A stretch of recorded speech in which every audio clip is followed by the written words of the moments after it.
Okay, welcome aspirants. Welcome to another class in the constitutional bodies. మనము రాజ్యాంగబద్ధ సంస్థల గురించి చూస్తున్నాం లేదా రాజ్యాంగ సంస్థల గురించి చూస్తున్నాం. ఓకే, సో ప్రీవియస్ క్లాస్లో మనం ఫినాన్స్ కమిషన్ మరియు జిఎస్టీ కౌన్సిల్ గురించి చూసినాం. ప్రీవియస్ క్లాస్లో ఫినాన్స్ కమిషన్ మరియు జిఎస్టీ కౌన్సిల్ గురించి చూసినాం. అయితే ఫినాన్స్ కమిషన్కి సంబంధించి అన్ని వివరాలు మనం చర్చించినాం కదా. కానీ ఒక విషయం నేను డిస్కస్ చేయడం మర్చిపోయినా. ఒకటి, ఫినాన్స్ కమిషన్ యొక్క సో ఇప్పుడు నడుస్తున్నది 16th ఫినాన్స్ కమిషన్. ఓకే, 16వ ఆర్థిక సంఘం ఫినాన్స్ కమిషన్. సో దానికి చైర్మన్గా Arvind Panagariya the vice chairman, Niti ఆయోగ్కి ప్రీవియస్లీ వైస్ చైర్మన్గా ఉన్నటువంటి వ్యక్తి శ్రీ అరవింద్ పనగారియా చైర్మన్గా అపాయింట్ అయినారు. సో మరి ఇంకా 4 సభ్యులు ఉంటారు దీనికి. ఓకే, దీని యొక్క స్ట్రెంగ్త్ ఎంత? 1+4 అనగా ఒకళ్ళు చైర్మన్ అండ్ 4 సభ్యులు ఉంటారు. సో ఆ సభ్యులు ఎవరెవరు ఉన్నారు అనేది కూడా నోట్ చేయండి. శ్రీ అజయ్ నారాయణ్ ఝా ఒకటి, శ్రీ అజయ్ నారాయణ్ ఝా. 2, అనీ George Matthew. Niranjan Rajadhyaksha doctor. తర్వాత సౌమ్యకాంతి ఘోష్. సో ఇది అక్కర్లేదు, ఫుల్ టైం పార్ట్ టైం అనేది నోట్ చేయాల్సిన అవసరం లేదు. Okay, so in case part time member ఎవరైనా ఉన్నారు అని అంటే అది సౌమ్యకాంతి ఘోష్ అని just you can remember like that, but ఏం అక్కర్లేదు, నాట్ నెససరీ.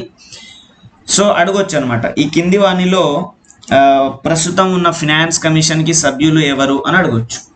లేదా ఈ కింది వాణిలో ప్రస్తుతం ఉన్నటువంటి సభ్యులు కానటువంటి వాళ్ళు ఎవరు అని అడగచ్చు. కావున అజయ్ నారాయణ్ ఝా, అనీ George Matthew, Niranjan Rajadhyaksha and Soumyakanti Ghosh. So వీళ్ళందరూ సభ్యులు అని చెప్పేసి నోట్ చేసుకోవాలి. ఓకే, సో ఇది మనం లాస్ట్ క్లాస్లో మిస్ చేసుకున్నాం కాబట్టి ఈ క్లాస్లో ఫినిష్ చేసినాం. So the class of the day is national commission for the scheduled caste. So ఇది ఒక రాజ్యాంగబద్ధ సంస్థ. National commission for the scheduled caste, national commission for the backward class, national commission for the scheduled tribe. ఈ 3 చూడండి మీరు, చాలా important and చాలా easy. ఒక్క దాని గురించి చదువుకుంటే ఇంకా రిమైనింగ్ దాని గురించి స్పెసిఫిక్గా చదవాల్సింది ఏమీ లేదు, except few important things. So కొన్ని ప్రత్యేకమైనటువంటి థింగ్స్ తప్ప ఇంకా వేరే ఏమీ చదవాల్సిన అవసరం లేదు. సో మరి చూద్దాం షెడ్యూల్డ్ క్యాస్ట్ గురించి ఏముంది, ఈ కమిషన్ యొక్క ఎస్టాబ్లిష్మెంట్, దీని వెనకాల ఉన్నటువంటి థింగ్ని మనము చూద్దాం. అయితే భారత రాజ్యాంగంలో ఉన్నటువంటి ఆర్టికల్ 338 షెడ్యూల్డ్ క్యాస్ట్ కమిషన్కి సంబంధించిన ఏర్పాటు గురించి చెప్తుంది. Point number 1. అయితే మీకు ఆల్రెడీ తెలుసు, అండ్ మనం ఇప్పుడు రాజ్యాంగబద్ధ సంస్థల గురించి చర్చిస్తున్నాము. అయితే ఇక్కడ మనకి ఒక ఇతర కమిషన్స్ గురించి ఇచ్చినాడు. ఒకటి, వీటి యొక్క years important. National commission for women, మహిళా కమిషన్ 1992లో ఏర్పడింది, అది ఒక చట్టబద్ధమైనటువంటి సంస్థ. దాని తర్వాత మైనారిటీ కమిషన్ 1993లో ఏర్పడింది, అది కూడా ఒక చట్టబద్ధమైన సంస్థ. మానవ హక్కుల కమిషన్ 1993లో ఏర్పడింది, అది చట్టబద్ధమైనటువంటి సంస్థ. దాని తర్వాత protection of child rights commission, so national commission for child right. So బాలల హక్కుల పరిరక్షణ కోసం జాతీయ కమిషన్ 2005లో ఏర్పడింది. ఈ పాయింట్స్ని మీరు నోట్ చేయాలి. ఏమని అడుగుతాడు అని అంటే సింపుల్గా విమెన్ కమిషన్, తర్వాత చైల్డ్ కమిషన్, మైనారిటీ కమిషన్, తర్వాత హ్యూమన్ రైట్స్ కమిషన్. 4 ఇచ్చేసి మ్యాచ్ ద ఫాలోయింగ్ అని చెప్పేసి అంటాడు. 1993, 2007, తర్వాత 1992 అండ్ 1993 అని చెప్పేసి అడుగుతాడు. సో ద విమెన్ కమిషన్ 1992లో, మైనారిటీ కమిషన్ 1993లో, child commission 2007, human rights commission 1993. Okay, so 1993లో 2 ఉన్నవి. ఏంటివేంటివి అవి? ఒకటి హ్యూమన్ రైట్స్ కమిషన్ ఉంది and minority commission. Okay, so women commission 1 సంవత్సరం ముందుంది 1992లో. సో కావున ఈ విధంగా గుర్తుపెట్టుకోండి. అయితే దీని యొక్క బ్యాక్గ్రౌండ్ చూస్తే, అయితే గతంలో మనకి రాజ్యాంగం అమల్లోకి వచ్చినప్పుడు ఒక సింగిల్ ఆఫీసర్ ఉండాలి అనే వర్డ్ ఉండేది, ప్రొవిజన్. తర్వాత ఎస్సీ ఎస్టీ కోసం ఒక సింగిల్ ఆఫీసర్ నుంచి ఎస్సీ ఎస్టీ కోసం ఒక కమిషన్ వరకు వచ్చింది. తర్వాత ఎస్సీ ఎస్టీ కమిషన్స్ రెండు విడిపోయి సపరేట్గా అయినవి. సో ఈ ఎవల్యూషన్ ఒకసారి మనం చూస్తే ఆర్టికల్ 338 ప్రకారము ఒక స్పెషల్ ఆఫీసర్ ఉండాలి అని చెప్పింది అనమాట ప్రారంభంలో. ఓకే, ఒక స్పెషల్ ఆఫీసర్ ఉండాలి ఎస్సీ ఎస్టీకి కలిపి. సో వీళ్ళు ఏం చేస్తారు ఈ కమిషన్ వాళ్ళు అని అంటే ఎస్సీ ఎస్టీ వాళ్ళ స్థితిగతుల గురించి, వాళ్ళ యొక్క బాగోగుల గురించి, వాళ్ళకి రాజ్యాంగం తర్వాత ఇతర చట్టపరమైనటువంటి సేఫ్ గార్డ్స్ ఏవైతే ఉన్నాయో పరిరక్షణలు, ఆ పరిరక్షణల మీద రిపోర్ట్ ఇవ్వడానికి ఈ కమిషన్ పనిచేయాలి. తర్వాత 1978లో ఈ ఇయర్ అందరికీ చాలా బాగా తెలుసు, 44వ రాజ్యాంగ సవరణకు సంబంధించిన సంవత్సరం. సో 1978లో ఏం జరిగింది అని అంటే ఒక మల్టీ మెంబర్ కమిషన్ని ఏర్పాటు చేసినారు. ఏం చేసినారు? ఒక మల్టీ మెంబర్ కమిషన్ ఏర్పాటు చేసినారు ఎస్సీ ఎస్టీ కోసం. సో ఇది రెండో స్టెప్. ఆల్రెడీ ఇప్పుడు ఇంతకుముందు ఈ స్పెషల్ ఆఫీసర్ ఉన్నాడు కదా ఇక్కడ, ఈ స్పెషల్ ఆఫీసర్ కూడా కంటిన్యూ అయినారు. సో స్పెషల్ ఆఫీసర్ కంటిన్యూ అయినారు యాజ్ వెల్ యాజ్ 78లో ఒక మల్టీ మెంబర్ కమిషన్ ఏర్పాటు చేసినారు. ఇక్కడ మీరు రెండు చూడడానికి అవకాశం ఉంది. దాని తర్వాత 1987లో మళ్ళీ గవర్నమెంట్ ఏం చేసింది అని అంటే ఈ కమిషన్, ఈ తర్వాత ఏర్పడ్డ మల్టీ మెంబర్ కమిషన్ యొక్క మోడిఫికేషన్ చేసింది కొంచెం. అండ్ దానికి పేరు ఏమని పెట్టిందంటే national commission for the SC ST అని పేరు పెట్టింది. దానికి national commission for the SC ST అని పేరు పెట్టింది. తర్వాత 65th కాన్స్టిట్యూషనల్ అమెండ్మెంట్, ఇది ఇంపార్టెంట్ గుర్తుపెట్టుకోవాలి. 1990 65వ రాజ్యాంగ సవరణ 1990 ఏమన్నది అని అంటే అది ఒక high level multi member national commission for SC ST ఏర్పాటు చేసింది. High level multi member national కమిషన్ని ఏర్పాటు చేసింది.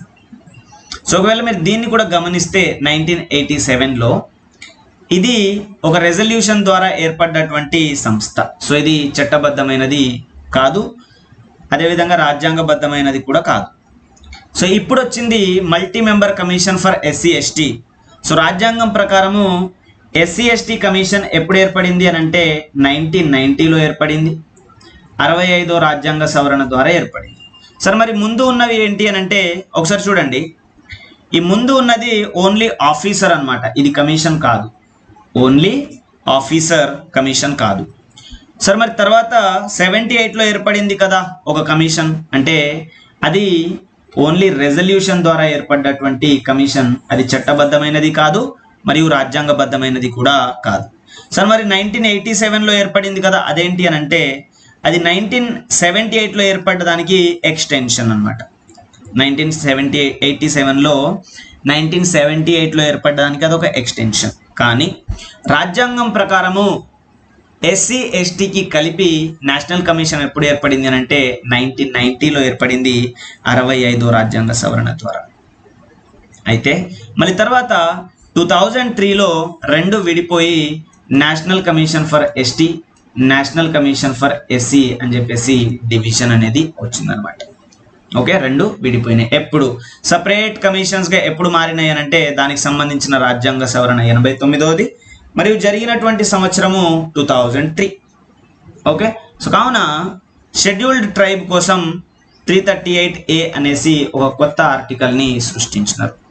సో ఈ విధంగా మనకి ఎస్సీ వాళ్ళకి ఎస్టీ వాళ్ళకి సపరేట్గా కమిషన్స్ ఎప్పుడు వచ్చినవి అని అంటే 2004లో సపరేట్గా వచ్చినాయి. సో దీంట్లో ఒక చైర్మన్ ఉంటారు, ఒక వైస్ చైర్మన్ ఉంటారు మరియు ముగ్గురు ఇతర సభ్యులు ఉంటారు, 1+1+3. సో వీటిని ప్రెసిడెంట్ ఆఫ్ ఇండియా అపాయింట్ చేస్తారు under his or her hand and seal. ఇది కూడా ఇంపార్టెంట్. హ్యాండ్ అండ్ సీల్ అంటే అతని యొక్క అధికార ముద్ర ద్వారా అపాయింట్ చేస్తారు అనమాట. అతను అధికార ముద్ర ద్వారా అపాయింట్ చేస్తారు. సో మరి వీళ్ళ సర్వీస్ టెన్యూర్, పదవీ కాలం ఎంత ఉంటుంది అని అంటే ప్రెసిడెంట్ ఆఫ్ ఇండియా అపాయింట్ చేసేటప్పుడు డిసైడ్ చేస్తారు. సో వీళ్ళకి 5 years, 6 years, 7 years అనేటువంటి కాన్సెప్ట్ ఏమీ కూడా వీళ్ళ కోసం లేదు అని చెప్పి నోట్ చేయాలి. ఓకే, ఇది దీనికి సంబంధించి. సో కమిషన్ యొక్క ఫంక్షన్స్ ఏంటి అని అంటే ఎస్సీస్కి సంబంధించి అన్ని మ్యాటర్స్ని ఇన్వెస్టిగేట్ చేయడం, తర్వాత ఏదైనా కంప్లైంట్స్ ఉంటే అటువంటి కంప్లైంట్స్ని పరిశీలన చేయటం, తర్వాత ఎస్సీల కోసం జరిగేటువంటి ప్లానింగ్ ప్రాసెస్లో ప్రభుత్వాలకి అడ్వైస్ ఇవ్వటం, తర్వాత యాన్యువల్ రిపోర్ట్ని ప్రెసిడెంట్ ఆఫ్ ఇండియాకి ఇవ్వటము, and make recommendations union government, state government అమలు చేస్తున్నటువంటి అంశాల మీద ఎస్సీలకు సంబంధించి సంక్షేమం, సామాజిక ఆర్థిక బాధ్యతల యొక్క అమలుకు సంబంధించి రికమెండేషన్స్ యూనియన్ గవర్నమెంట్కి, స్టేట్ గవర్నమెంట్కి ఇవ్వడం. తర్వాత ఎస్సీలకు సంబంధించి ఇతర ఫంక్షన్స్ని, ఇతర చర్యల్ని ఇది తీసుకోవాలి. సో దీన్ని బట్టి మీకు ఏమర్థం అవుతుంది అని అంటే ఇది షెడ్యూల్డ్ క్యాస్ట్ యొక్క బాగోగు కోసం, వాళ్ళ యొక్క వెల్ఫేర్ కోసం, వాళ్ళ యొక్క ఆర్థిక అభివృద్ధి కోసం, వాళ్ళ యొక్క సామాజిక అభివృద్ధి కోసం నేషనల్ కమిషన్ అనేది పనిచేస్తుంది. సో ఈ కమిషన్ రిపోర్ట్ ఎవరికి ఇస్తుంది అని అంటే రిపోర్ట్ ప్రెసిడెంట్ ఆఫ్ ఇండియాకి ఇస్తుంది. ఇంపార్టెంట్, రిపోర్ట్ ప్రెసిడెంట్ ఆఫ్ ఇండియాకి ఇస్తుంది. ప్రెసిడెంట్ ఈ కమిషన్ ఇచ్చిన రిపోర్ట్ పార్లమెంట్ ముందర ఉంచుతాడు. ప్రెసిడెంట్ పార్లమెంట్ ముందర ఉంచుతాడు. ఒకటి. రెండు, ఏదైనా రాష్ట్రాలకి సంబంధించి ఉంటే అంశాలు కొన్ని, ప్రెసిడెంట్ ఆ రాష్ట్ర గవర్నర్కి రిపోర్ట్ని పంపిస్తారు. నోట్ చేయాలి, ప్రెసిడెంటే గవర్నర్కి రిపోర్ట్ పంపిస్తున్నారు, కానీ కమిషన్ గవర్నర్కి డైరెక్ట్గా రిపోర్ట్ ఇవ్వదు అనేది నోట్ చేయాలి. అయితే రిపోర్ట్లో కొన్ని యాక్సెప్టబుల్, నాన్ యాక్సెప్టబుల్ అంశాలు ఉంటాయి. సో ఏం చేసింది ఇప్పుడు నేషనల్ కమిషన్ ఫర్ ఎస్సీ ఒక రిపోర్ట్ తయారు చేసి ప్రెసిడెంట్ ఆఫ్ ఇండియా పంపించింది. సో ఈ రిపోర్ట్లో రికమెండేషన్స్ ఉంటాయి. సో కొన్ని యాక్సెప్ట్ చేస్తారు, అక్కడ ఎలాంటి ప్రాబ్లం లేదు. కొన్ని నాన్ యాక్సెప్టబుల్ రికమెండేషన్స్ ఉంటాయి. సో ఈ నాన్ యాక్సెప్టబుల్ రికమెండేషన్స్కి కావాల్సినటువంటి రీజన్స్ తయారు చేసి దాన్ని పార్లమెంట్ ముందల ఉంచాలి. ఆ రిపోర్ట్ని పార్లమెంట్ ముందల ఉంచాలి. తర్వాత ప్రెసిడెంట్ ఏం చేస్తాడు, రాష్ట్రాలకి సంబంధించినటువంటి రిపోర్ట్స్ ఏవైతే ఉంటాయో వాటిని గవర్నర్ ముందల పెడితే గవర్నర్ కూడా యాక్సెప్టబుల్ కొన్ని ఉంటాయి అండ్ అన్యాక్సెప్టబుల్ కొన్ని ఉంటాయి. సో అన్యాక్సెప్టబుల్ వాటికి రీజన్స్ తయారు చేసి వాటిని రాష్ట్రాల అసెంబ్లీ ముందల ఉంచుతారు అన్నమాట. రాష్ట్రాల అసెంబ్లీ ముందల ఉంచుతారు. సో ఈ విధంగా నేషనల్ కమిషన్ ఫర్ ఎస్సీ అనేది ఇస్తుందన్నమాట. ఓకే, సో దీనికి ఎలాంటి పవర్స్ ఉన్నాయనంటే it regulates its own affairs.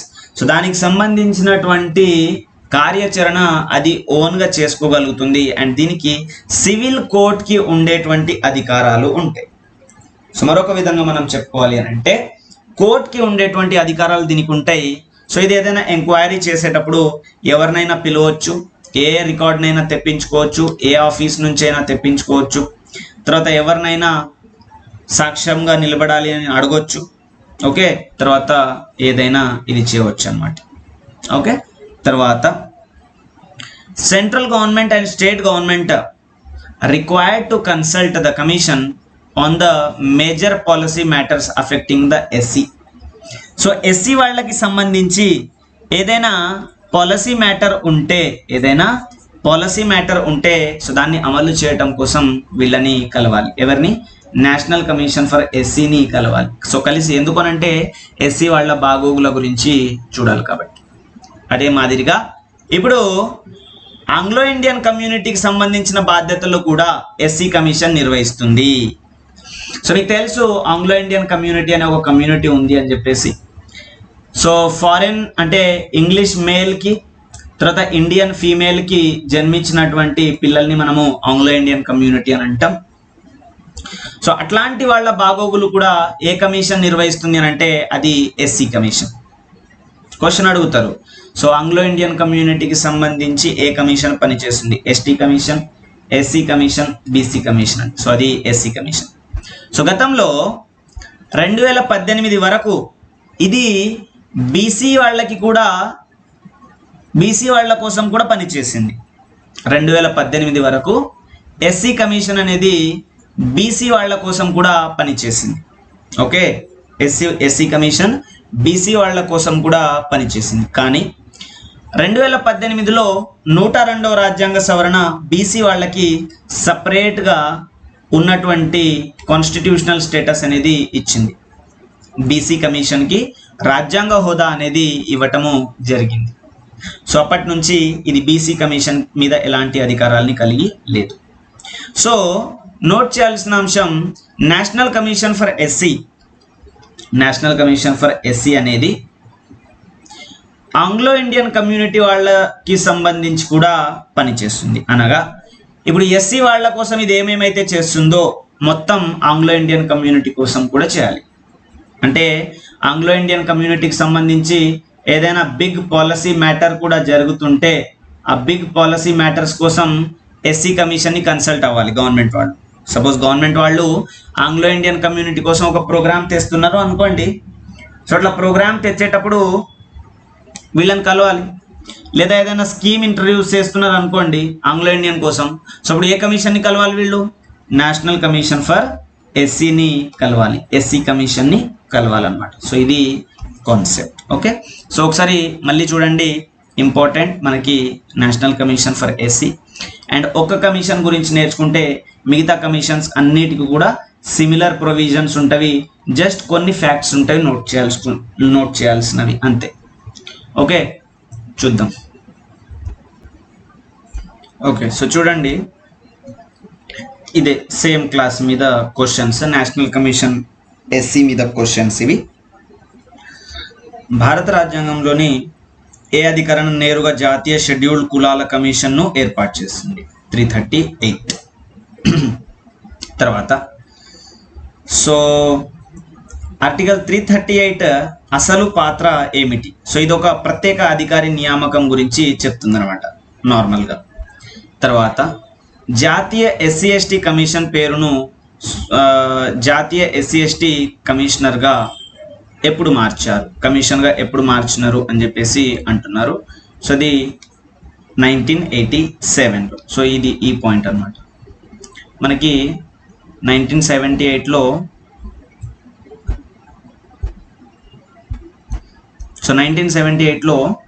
Government setup a non statutory multi member commission for SC ST. Okay, so దీనికి ఏమని పేరు మార్చినారు అని అంటే national commission for SC ST అని పేరు మార్చినారు. అంతకుముందు ఏమని ఉంది దీని పేరు? Non statutory multi member commission for SC ST అని ఉంది. ఓకే, సో 1978లో పెట్టిన పేరేంటి? 1978లో పెట్టిన పేరు non statutory commission for SC ST అని పెట్టినారు. సో దాన్ని 1987లో national commission for SC ST అని మార్చినారు. సో ఇక్కడ నాన్ స్టాచ్యుటరీ అనే పదాన్ని తొలగించినారు 1987లో. తర్వాత ఏ రాజ్యాంగ సవరణ చట్టం ఎస్సీ ఎస్టీల ఉమ్మడి జాతీయ కమిషన్ను 2 వేర్వేరు కమిషన్లుగా విభజించింది? సో అది 2003 89వ రాజ్యాంగ సవరణ చట్టం. సో ఉమ్మడిగా ఉంది అప్పటి వరకు. ఓకే, సో ఇది ఉమ్మడిగా ఉండడానికి కారణమైనటువంటి రాజ్యాంగ సవరణ, ఉమ్మడిగా ఉండడానికి కారణంగా ఉన్నటువంటి రాజ్యాంగ సవరణ. సో ఉమ్మడిగా వద్దు, ఇంకా సపరేట్ చేసేద్దామని చెప్పింది 89వ రాజ్యాంగ సవరణ 2003లో. అయితే దీంట్లో ఎంతమంది సభ్యులు ఉంటారు అని అడుగుతున్నాడు క్వశ్చన్. 5. కింది వాటిలో జాతీయ ఎస్సీ కమిషన్ యొక్క విధి కానిది ఏది అని అడుగుతున్నాడు. ఓకే, కింది వానిలో ఎస్సీ కమిషన్ యొక్క విధి కానిది ఏది అని అంటున్నాడు. సో చూడండి, ఎస్సీలకు రాజ్యాంగపరమైనటువంటి రక్షణలు పరిశీలించి పర్యవేక్షించాలి, ఇది దాని యొక్క విధి. తర్వాత ఎస్సీల హక్కుల ఉల్లంఘనపై జరిగిన ఫిర్యాదుల విచారణ జరపాలి, ఇది దాని యొక్క విధి. ఎస్సీల కోసం సామాజిక ఆర్థిక అభివృద్ధి ప్రాజెక్టులను అమలు చేయటం దాని విధి కాదు.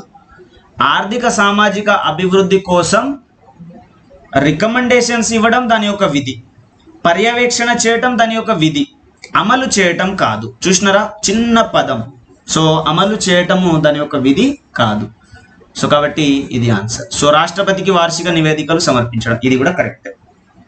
సో కాబట్టి మీరు ఇది కొంచెం ఇంకా మంచిగా చదువుకోవాలి. ఓకే, సో రికమెండేషన్స్ అంటే ఈ functions of the commission already నేను చెప్పిన, బట్ మీరు ఇంకా కేర్ఫుల్గా each and every point note చేయాలి. ఎందుకంటే ఇప్పుడు మనం ఈ ఈచ్ పాయింట్ని ఎక్స్ప్లెయిన్ చేస్తే ఒక్కొక్కటి 5-10 మినిట్స్ ఎక్స్ప్లెనేషన్కి పోతుంది, కానీ అంత అక్కర్లేదు. ఓకే, సో దేర్ ఫోర్ కొంచెం కేర్ఫుల్గా ఆన్సర్ చేస్తే సరిపోతుంది. జాతీయ ఎస్సీ కమిషన్ సభ్యులను ఎవరు నియమిస్తారు? రాష్ట్రపతి.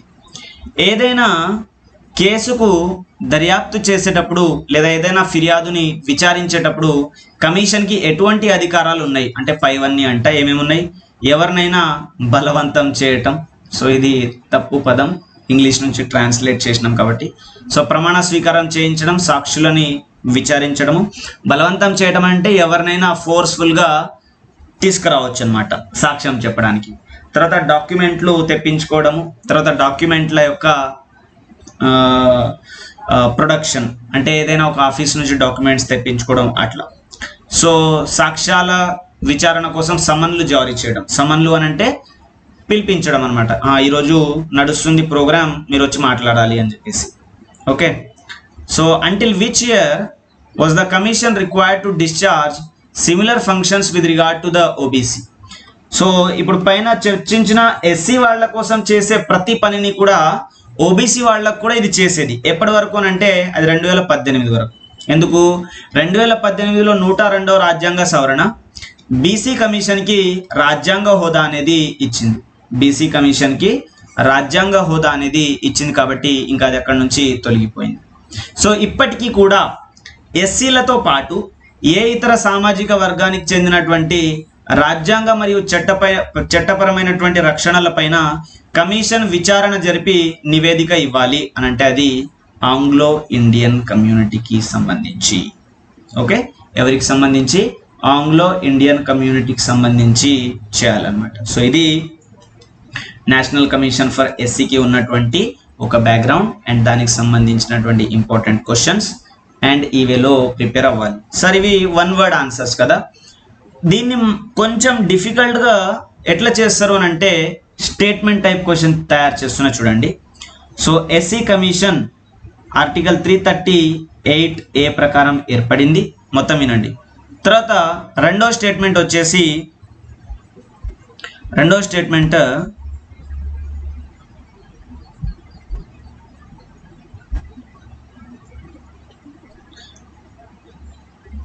65వ రాజ్యాంగ సవరణ 65వ రాజ్యాంగ సవరణ ఎస్సీ ఎస్టీ కమిషన్ను విభజించింది అని అడిగినారు. సో పైన స్టేట్మెంట్స్లో సరి అయిన దాన్ని గుర్తించండి అని అంటాడు. సరి అయిన దాన్ని గుర్తించండి అని అంటాడు.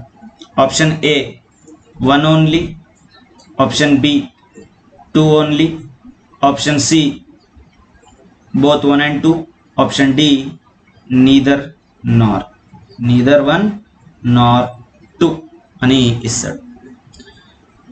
ఇంక మీకు తెలుసు అనమాట ఎస్సీ కమిషన్ 338 ద్వారా ఏర్పడింది, ఏ కాదు అని. తర్వాత 65వ రాజ్యాంగ సవరణ ఎస్సీ ఎస్టీకి కలిపి కమిషన్ ఏర్పాటు చేసింది, విభజన చేయలేదు అని. కాబట్టి నీదర్ 1 నార్ 2. ఏమైనా మారినాయా? ఇక్కడ సేమ్ ఇక్కడ ఉన్న క్వశ్చన్సే, ఇక్కడ ఉన్న ఫ్యాక్ట్సే, కాకపోతే మారింది క్వశ్చన్ అడిగేటువంటి విధానం. సో అందుకే మైండ్ని కొంచెం కాంప్లికేట్స్ పొజిషన్కి తీసుకుపోవాలి ప్రిపరేషన్ చేసేటప్పుడు. సో కాంప్లికేట్ క్వశ్చన్స్ అంటే సపోజ్ ఇప్పుడు ఎవరెస్ట్ ఎక్కిన వ్యక్తికి నల్గొండ కోట ఎక్కడము, భువనగిరి కోట ఎక్కడము పెద్ద మ్యాటరా కాదు కదా. సో అట్లాగా అనమాట. ఇది నేషనల్ కమిషన్ ఫర్ ద ఎస్సీకి సంబంధించినటువంటి national commission. So next class will be on the national commission for scheduled caste. Okay, thank you for joining. We'll be having another session on the National Commission for Scheduled Tribe.